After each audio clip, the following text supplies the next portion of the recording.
नमस्कार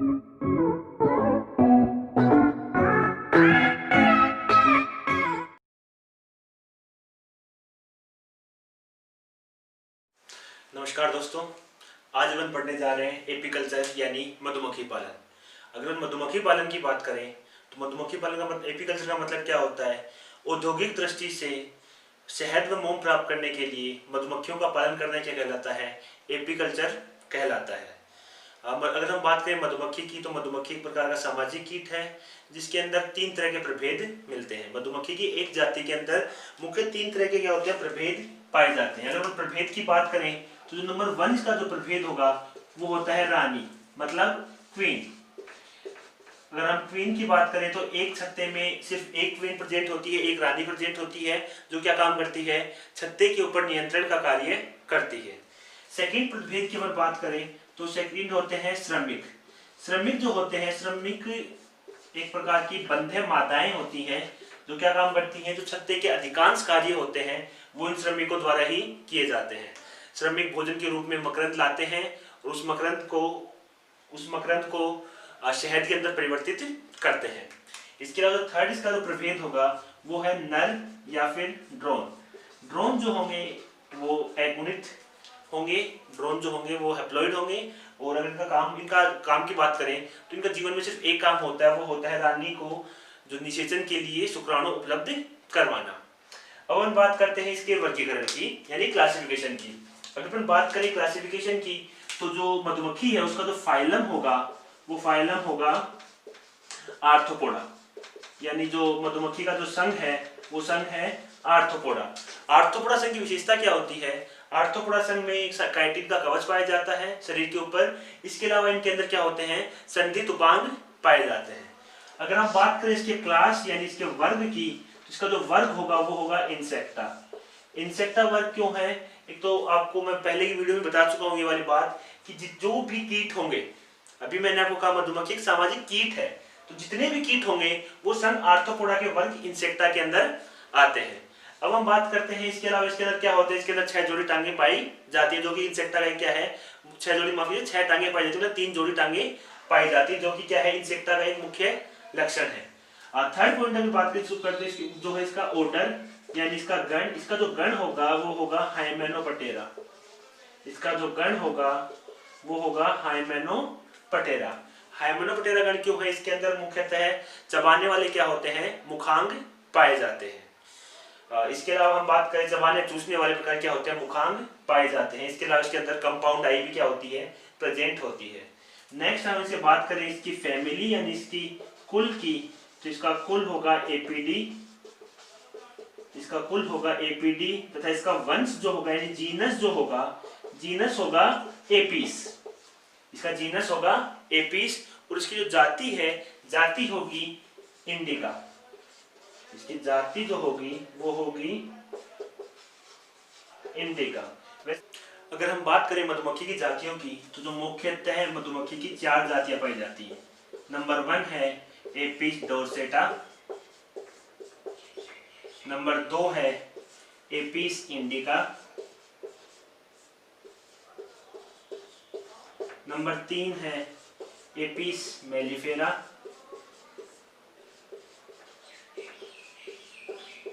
और नंबर 4 है एपिस फ्लोरिया।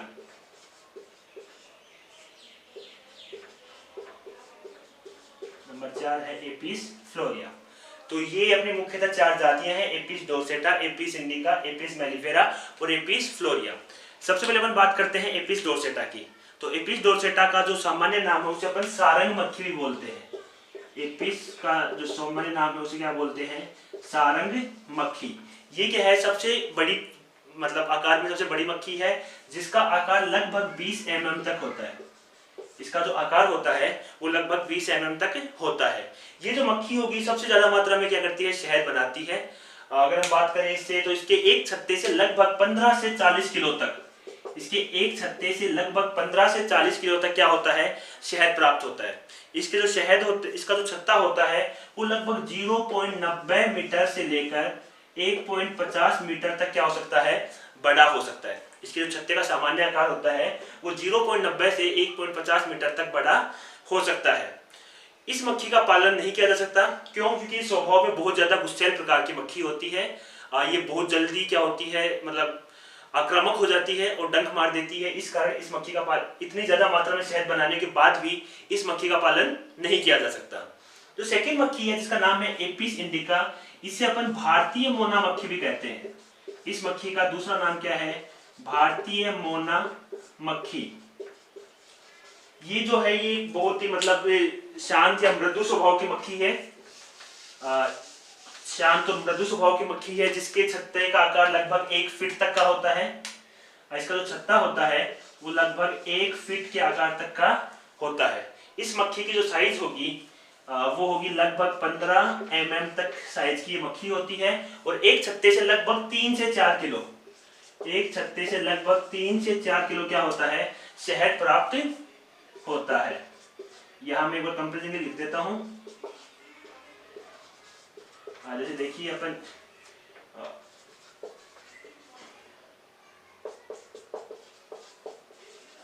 अब बात करते हैं अपन थर्ड मक्खी की। जो थर्ड मक्खी है उसका नाम है एपिस मेलिफेरा। एपिस मेलिफेरा की अगर अपन बात करें तो यह क्या है कि यूरोपियन मक्खी है। यह एक यूरोपियन मक्खी है जो भारतीय मोना मक्खी यानी एपिस इंडिका है, इसे क्या होती है? काफी हद तक मिलती जुलती है। इसके अंदर इसकी तुलना में काफी ज्यादा मतलब लगभग 10 से 15 किलो तक क्या होता है? शहद प्राप्त होता है। एपिस मेलिफेरा से लगभग क्या होता है? 10 से 15 किलो तक शहद प्राप्त होता है। यह एक डरपोक स्वभाव की मक्खी है, उसे क्या है? आसानी से पाला जा सकता है। इस मक्खी की साइज की अपन बात करें तो इसकी साइज जो होती है वो लगभग 12 से 15 mm तक होती है। उसके जो छत्ते का आकार होता है वो 3 से 4 फीट तक का होता है।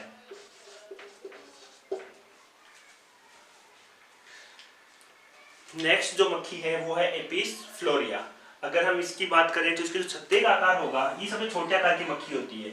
इसके जो नॉर्मली छत्ते का जो आकार होता है वो लगभग 15 से लेकर 14 से 24 सेंटीमीटर। इसके जो छत्ते का आकार होता है वो लगभग 15 से लेकर 24 सेंटीमीटर तक होता है।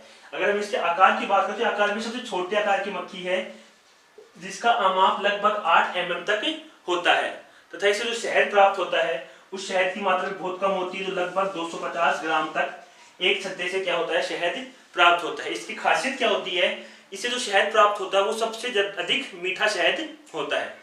तो इन चारों में हम बात करें, जो सबसे ज्यादा शहद जिससे प्राप्त होता है वो है एपिस डोर्सेटा।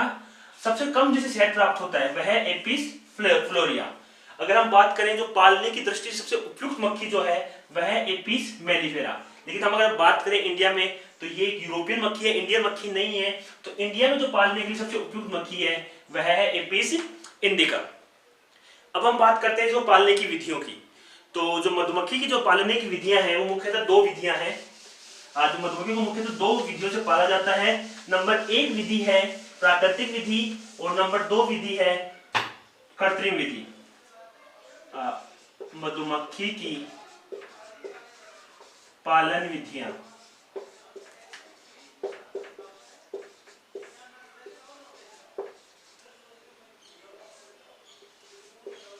नंबर 1 जो विधि है वो है प्राकृतिक विधि। अगर हम प्राकृतिक विधि की बात करें तो प्राकृतिक विधि में क्या होता है? जो मनुष्य होता है वो क्या करता है? एक छत्ते के पास जाता है, उसको पता है कि यहाँ पे छत्ता है, अपने शरीर के बढ़िया मोटा कपड़ा पहन के जाता है जिससे क्या करे वो उसके डंक से बचा रहे। उसके बाद छत्ते के पास जाकर क्या कहते धुआं किया जाता है, जिससे मक्खियां क्या हो जाती है वहां से उड़ जाती हैं। फिर उस छत्ते को तोड़कर क्या कर लिया जाता है? वहां से शहद प्राप्त कर लिया जाता है। इस विधि के अंदर कुछ प्रॉब्लम्स भी हैं, कुछ हानियां भी हैं, जिसमें मुख्यतः क्या है कि जो छत्ते से हम शहद प्राप्त करते हैं तो वहां पर मधुमक्खी के अंडे, मधुमक्खी के लार्वा, इसके अलावा और भी मतलब बहुत सारी अशुद्धियां जो होती हैं वो शहद के साथ आ जाती हैं। तो इस प्रकार की विधि से जो शहद हमें प्राप्त होता है वह शहद पूर्ण रूप से शुद्ध प्रकृति का नहीं होता। नेक्स्ट अपन बात करते हैं आधुनिक वैज्ञानिक विधि की। तो फर्स्ट विधि प्राकृतिक विधि, सेकंड विधि है आधुनिक वैज्ञानिक विधि।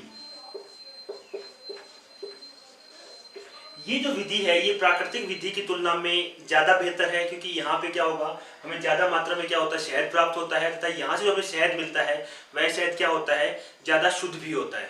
अगर हम बात करें इस विधि में तो यहाँ पे क्या होगा, जो छत्ते होंगे उन्हें बार बार तोड़ा नहीं जाएगा, बल्कि क्या होगा, एक ही छत्ते का बार बार उपयोग किया जाएगा।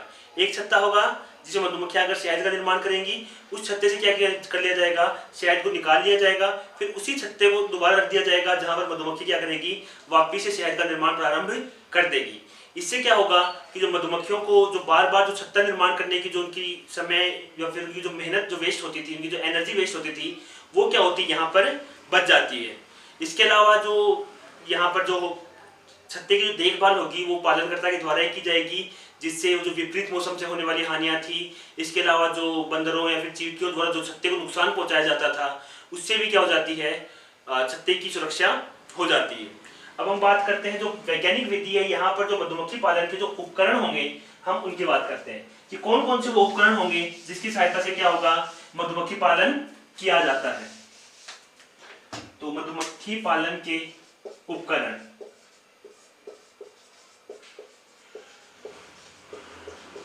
अगर हम बात करें मधुमक्खी पालन के उपकरण की, तो जो हमें चाहिए सबसे पहले जो चाहिए होगा वो होगा कृत्रिम छत्ता। मधुमक्खी पालन के लिए हमें जो सबसे मुख्य चाहिए वो है कृत्रिम छत्ता। उसके बाद हमें जो चाहिए वो होगा कोम्ब आधार। सेकेंड जो चीज होगी वो होगा कोम्ब आधार। थर्ड जो हमें चाहिए होगा वो होगा मधु निष्काशक उपकरण। थर्ड होगा मधु निष्काशक उपकरण। नंबर 4 होगा अन्य उपकरण। अन्य उपकरण, ये मुख्य उपकरण हैं जिनकी हमें क्या होगी, आवश्यकता होगी मधुमक्खी पालन करने के लिए। सबसे पहले हम बात करते हैं कृत्रिम छत्ते की। कृत्रिम छत्ता क्या होता है? कृत्रिम छत्ता एक लकड़ी का बने हुए बॉक्स जैसी संरचना होती है, जिसकी खोज सर्वप्रथम लैंगस्ट्रोथ नामक अमेरिकी वैज्ञानिक ने की थी। लैंगस्ट्रोथ नामक अमेरिकी वैज्ञानिक ने सबसे पहले क्या किया था, कृत्रिम मधुमक्खी के छत्ते का निर्माण किया था। उसमें एक बॉक्स के समान रचना होगी जिसके अंदर 7 से 8 क्या होती हैं, फ्रेम्स रखे जाते हैं, कोम्ब आधार क्या होते हैं, रखे जाते हैं, जहां पर क्या करती है मधुमक्खियां शहद का निर्माण करती हैं। जो आज जो हमें सामान्य जो कृत्रिम छत्ते मिलते हैं उनके अंदर 7 से लेकर 8 तक क्या होती हैं, फ्रेम्स रखे जाते हैं, लेकिन जो लैंगस्ट्रोथ ने मॉडल बनाया था उसके अंदर लगभग 10 क्या थे, ऐसे फ्रेम्स रखे जाते थे। अभी जो हमें सामान्य छत्ते मिलते हैं उनका आकार लगभग 23 गुणा 14 सेंटीमीटर तक होता है। उसका जो आकार होता है वो 23 गुणा 14 सेंटीमीटर तक होता है। और इसके अलावा जो लैंगस्ट्रोथ ने जो मॉडल बनाया था उसका आकार जो था वो था 44.8 गुणा 23 सेंटीमीटर। जो लैंगस्ट्रोथ का जो मॉडल था उसका आकार था 44.8 गुणा 23 सेंटीमीटर, जो क्या था, जो अभी मिलने वाले सामान्य जो छत्ते हैं, कृत्रिम छत्ते हैं, उनसे क्या था, बड़ा था।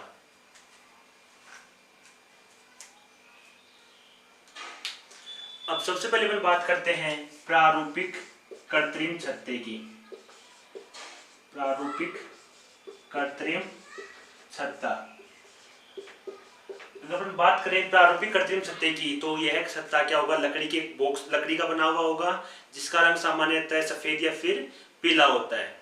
अगर हम बात करें नॉर्मली, अगर ठंडे प्रदेशों की बात करें तो वहां पे जो छत्ता होगा ये 2 दीवारों का होगा, लेकिन अगर वही बात करें गर्म प्रदेशों की तो वहां पे जो छत्ता होगा वो क्या होगा, 1 दीवार का होगा। इस छत्ते के कई अलग अलग भाग होते हैं जिसे अपन एक एक करके देखते हैं। तो सबसे पहला इसका जो भाग होगा वो होगा स्टैंड। प्रारूपिक छत्ते का जो पहला भाग होगा वह होगा स्टैंड। स्टैंड क्या होता है, स्टैंड एक नीचे मतलब 4 पायों का बना होगा, जिसके ऊपर क्या होता है, पूरा छत्ता टिका हुआ होता है।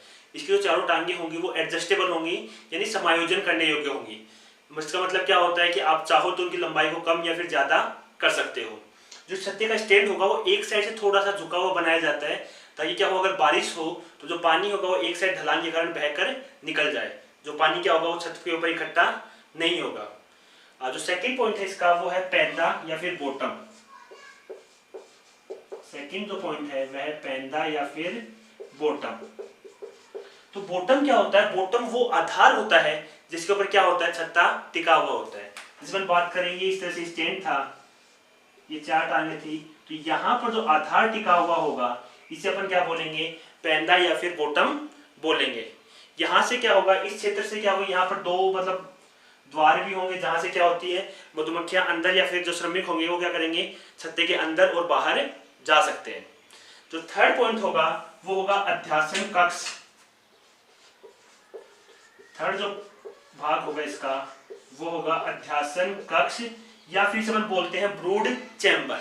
अब बात करें ब्रूड चैम्बर होता क्या है। ब्रूड चैम्बर क्या होगा, यहाँ पर ब्रूड चैम्बर एक लकड़ी का बना हुआ ऐसे बॉक्स होगा, इस प्रकार से क्या होगा, एक लकड़ी का बना हुआ बॉक्स होगा जिस बॉटम के ऊपर क्या होगा इस तरह से टिका हुआ होगा।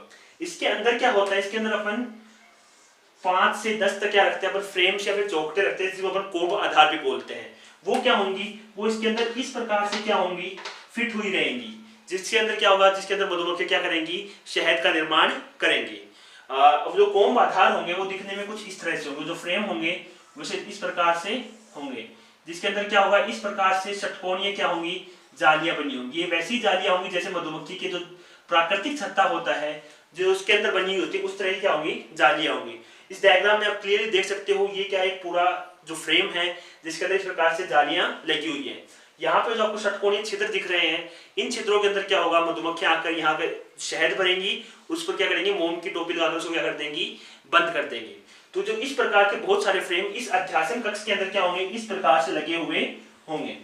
इसे आप इस वीडियो में देख सकते हो किस प्रकार से इन फ्रेम्स को इन ब्रूड चैम्बर के अंदर फिट किया जाता है।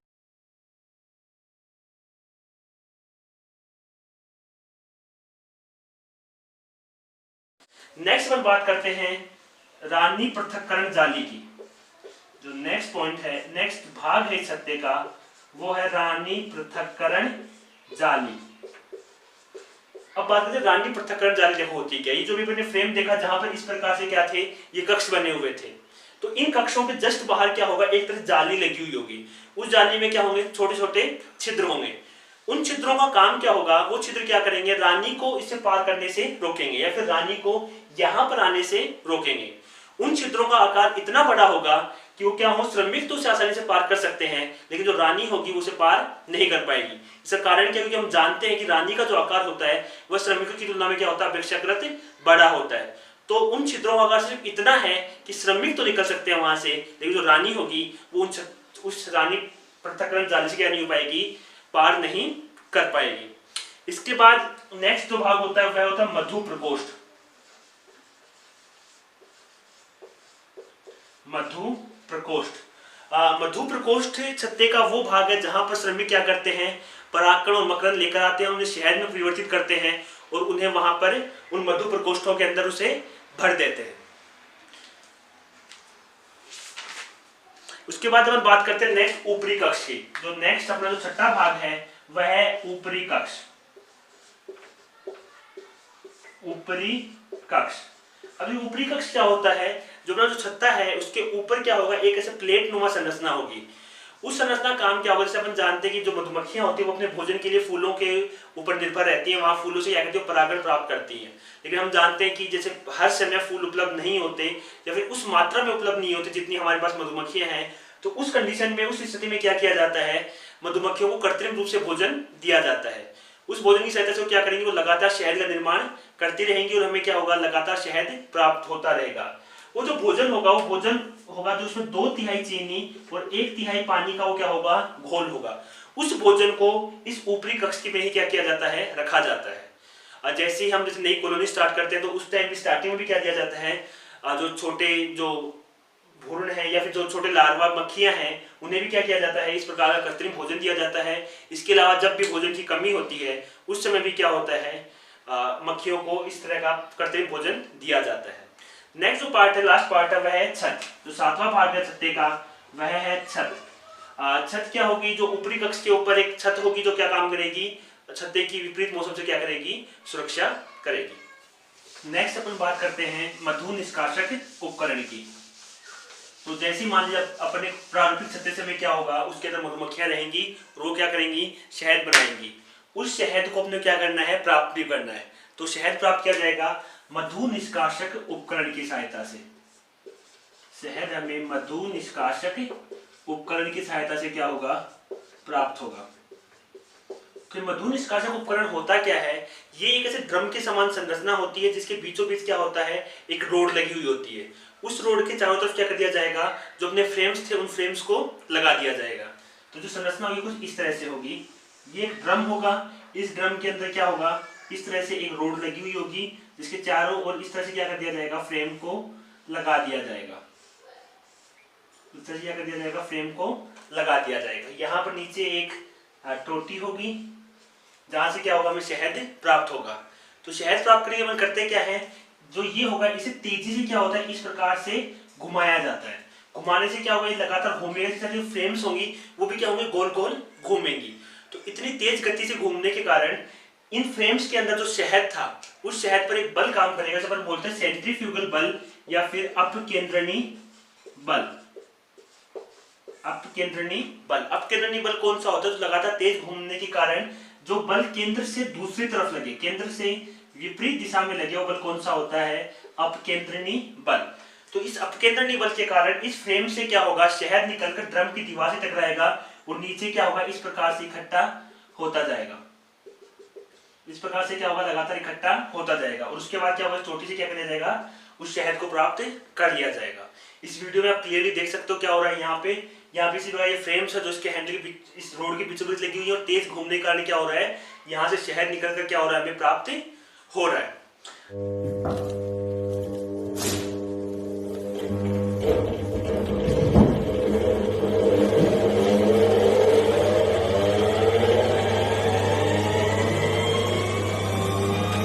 जो नेक्स्ट जो भाग है इसका वो है चाकू। चाकू क्या होता है, नॉर्मल चाकू होता है जो, जैसे मैंने आपको बताया कि जैसे मधुमक्खियां अपने मधु प्रकोष्ठ में शहद भरती हैं तो उसके बाद क्या करते हो, मोम की टोपी लगाकर उसे बंद करती हैं। तो जब हमें शहद निकालना हो, जब हम उसके अंदर डालते हैं तो उस समय क्या करते हैं, चाकू की सहायता से या फिर खुरसनी की सहायता से क्या करते हैं, उसके ऊपर की उस मोम को हटाकर क्या कर लिया जाता है, अलग कर लिया जाता है। उस मोम का अलग कार्य होगा, उस शहद को क्या, उस फ्रेम को क्या कर दिया जाएगा, फिर इस मधु निष्कासक उपकरण में डालकर क्या कर लिया जाएगा, शहद निकालकर शहद प्राप्त कर लिया जाएगा। नेक्स्ट अपन बात करते हैं अन्य उपकरणों की।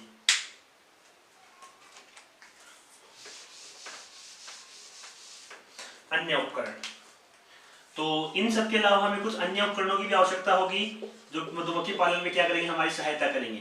तो जो सबसे पहला है वह है मधुमक्खी पर्दा। सबसे पहला क्या है, मधुमक्खी पर्दा। तो यह क्या होता है, यह बारीक जाल से बना हुआ, मतलब एक ड्रेस टाइप होती है, पर्दा होता है जो क्या होता है, एक डोरी से बंधा हुआ रहता है। पालनकर्ता इससे पहनकर ही क्या होता है, मधुमक्खियों के पास जाता है और उसके डंक से क्या करता है, अपनी सुरक्षा करता है। तो सेकंड जो होगा वो होगा दस्ताने। इस पर्दे के साथ क्या होगा, हाथों में दस्ताने पहने जाएंगे, जिससे क्या होगा, फ्रेम्स को उठाते वक्त या फिर मधुमक्खी के डंक से क्या होता है, उसके हाथ चोट लगने से क्या होगी, वो पालनकर्ता की सुरक्षा होगी। जो थर्ड पॉइंट है वह है धूमन उपकरण। धूमन उपकरण, धूमन उपकरण क्या होता है, धूमन उपकरण एक इस तरह का उपकरण जो क्या करता है, धुआं पैदा करता है। तो जैसे ही पालनकर्ता क्या होगा, मधुमक्खी की छत्ते के पास जाएगा, वो मधुमक्खियों को उड़ाने के लिए, मधुमक्खियों को वहां से हटाने के लिए क्या करता है, वहां पर धुआं करता है। उसे अपन क्या बोलते हैं, धूमन उपकरण। इसके बाद हमें कुछ और चीजें, ब्रश चाहिए जो उसको साफ करने के लिए, फ्रेम्स को साफ करने के लिए चाहिए। खुरसदार मैंने आपको बताया कि जो शहद होगा, शहद के ऊपर जो मोम होगा, उस मोम को हटाने के लिए क्या होगा, उसका प्रयोग किया जाएगा।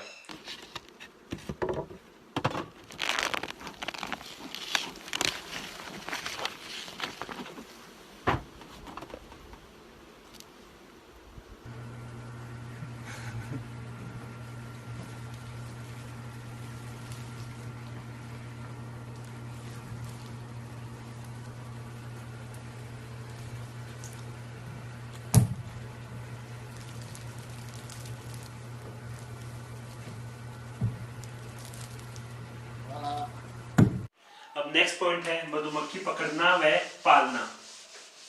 नेक्स्ट पॉइंट है मधुमक्खी पकड़ना व पालना।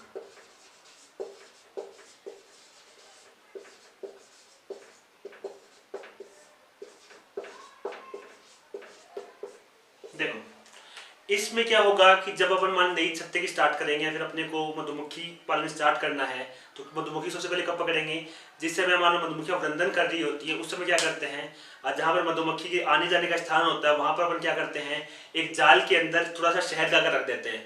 तो मधुमक्खियां क्या होंगी, शहद से आकर्षित होकर जाल के अंदर चली जाएगी। तो वहां से अपन क्या करेंगे, जाल में मधुमक्खियों को पकड़ लिया जाएगा। तो फिर जो कृत्रिम छत्ता है उसका जो शिशु खंड होगा, शाम के समय क्या कर दिया जाएगा, उन जो मधुमक्खियों को अपने पकड़ा है उन्हें क्या कर दिया जाएगा, वहां पर छोड़ दिया जाएगा। कुछ समय तक उन्हें क्या किया जाएगा, कृत्रिम भोजन दिया जाएगा। कृत्रिम भोजन मैंने आपको बताया क्या होगा। कृत्रिम भोजन के अंदर 2/3 चीनी और 1/3 जल का घोल बनाकर क्या होगा, मधुमक्खियों को दिया जाएगा। स्टार्टिंग के समय इसका काफी ध्यान भी रखना पड़ता है।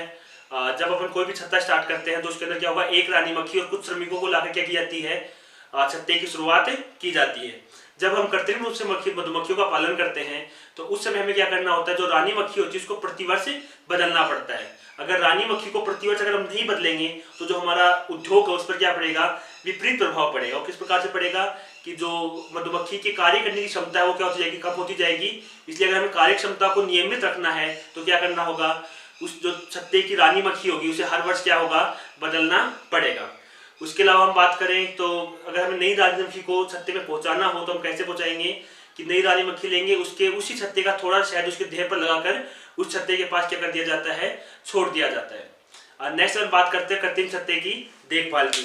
तो जिस स्थान पर हम क्या ध्यान रखना होगा, जिस स्थान पर हम छत्ता रखते हैं वहां पर क्या हो, नमी और स्वच्छता का पूरा ध्यान रखा जाता है। उस स्थान से क्या होगा, जो फूलों की दूरी जो आधा मील से ज्यादा नहीं होनी चाहिए, मतलब आधा मील के अंदर अंदर क्या होने चाहिए, वहां पर पुष्प उपस्थित होने चाहिए, जिससे क्या हो सके, मधुमक्खियों को आसानी से वहां पर भोजन प्राप्त हो सके।